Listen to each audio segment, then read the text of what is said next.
Сәлеметсіздер ме, балалар? Бүгінгі сабақтың тақырыбы дизайнер.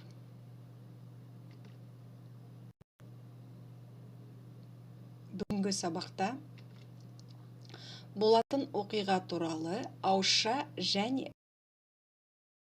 үйрену. Ребята, сегодня мы на уроке будем учиться устно и письменно рассказывать о своих планах на неделю или на будущее.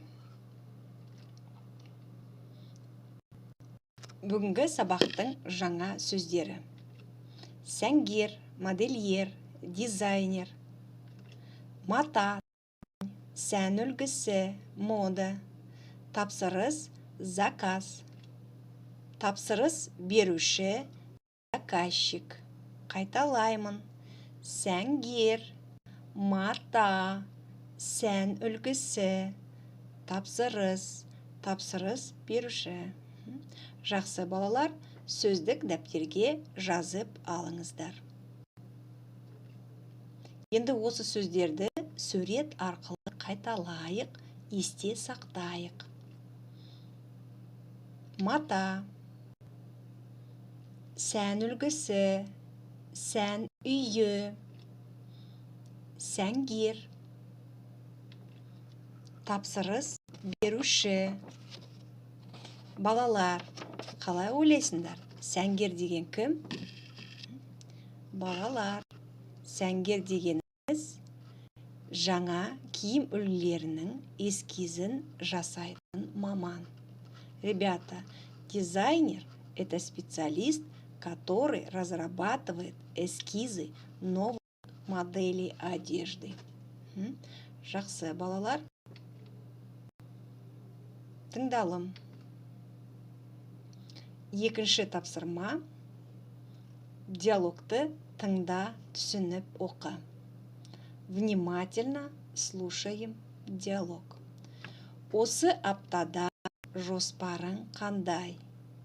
Какие у тебя планы на эту неделю? Бүгін тапсырыс беруші келеді. Оның өлшемін аламын. Сегодня придет заказчик. Сниму с него мерку. Тапсырысты кім береді? Кто делает заказ? Сахнада жүрген танымал адам береді. Заказ делает известный человек, который выступает на сцене. Жарайды, ертеңгі жоспарың қандай? Какие у тебя планы на завтра? Ертең мен мата дүкендерін аралаймын. Завтра я пойду в магазин тканей. Бүрсігүні маталар қараймын. Үлгілерді дайындаймын. Послезавтра ткани и готовить эскизы. Ал арғы күні не істейсің? Демалуды ұмытпа. Послезавтра что ты будешь делать?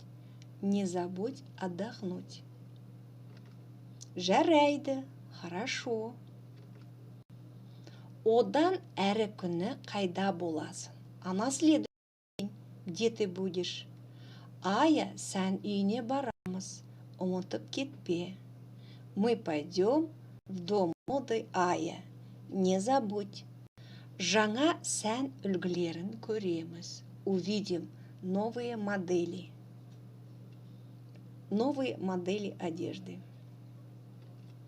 Иә, сол күні фабрикаға барамын деп едім. Да, в тот день я должна была пойти на фабрику. Үлгеру керек. Я должна успеть. Жақсы, мен жазып алайын. Хорошо, я запишу себе. Сол күні таңертең есіңе саламын. В тот день я тебе напомню. Сенбі мен жексенбі күндері жұмыс істемейміз. В субботу и воскресенье мы не работаем. Тауға шығып демаламыз. Будем отдыхать в горах. Жақсы, балалар, бұл біздің сәнгердің бір апталық жоспары.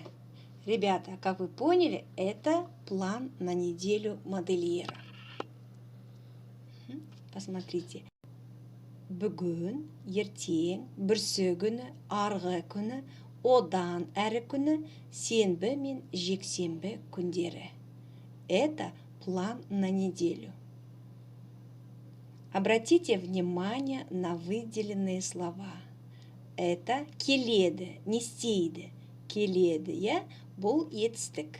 Келеді, аламын, береді, аралаймын, қараймын, дайындаймын, не істейсің, боласың, көреміз, барамыз, барамын, есіңе саламын, жұмыс істемейміз, демаламыз.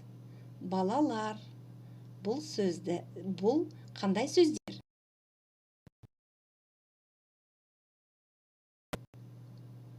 Етістіктің келер шағы. Это у нас будущее время глагола. Бұл жоспар, келешекке жоспар болғаннан кейін, бұндағы етістіктердің бәрі келер шақта тұр. Ребята, здесь глаголы все в будущем времени, потому что это план на будущее. Жақсы балалар, осылай өздеріңде жоспар жасап көріңдер. Ребята, самостоятельно, сами тоже попробуйте составить план на неделю. Представьте, что вы модельер. Жақсы балалар, енді келесі тапсырмаға көшейік.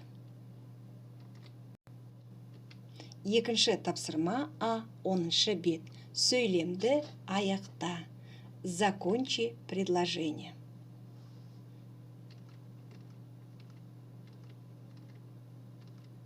Балалар, оқыған диалог бойынша берілген сөйлемдерді сіздерге толықтыру керек.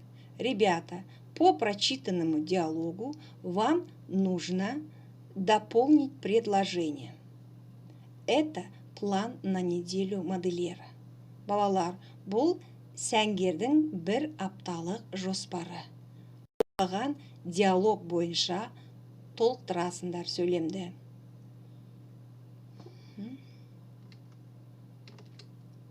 Это задание отправить голосовым сообщением учителю.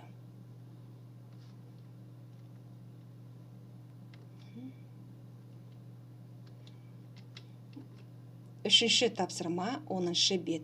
Сөздерді дұрыс айт және жаз. Ребята, правильно произносите эти слова и правильно пишем. Жазылуы правописание. Бүгін, бүрсі күні, сенбі, жексенбі.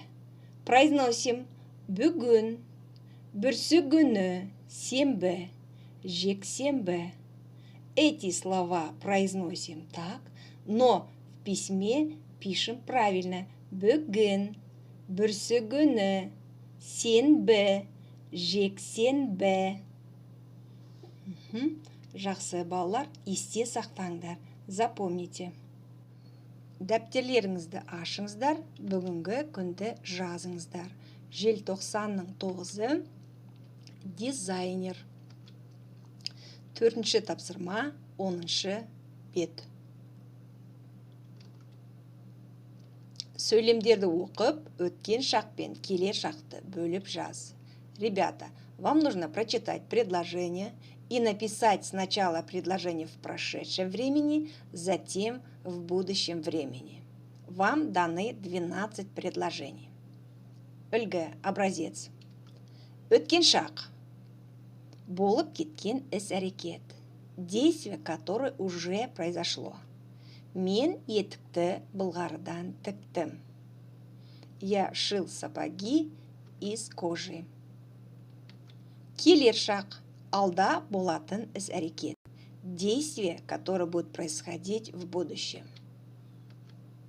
Ертең мата сатып аламын. Завтра куплю я ткани. Вам даны 12 предложений. Нужно распределить их в өткен шақ и в келер шақ. Жақсы. Балалар, кері байланыс. Түсіндім. Сұрағым бар. Түсінген жоқпын. Сабақ аяқталды. Сау болыңыздар.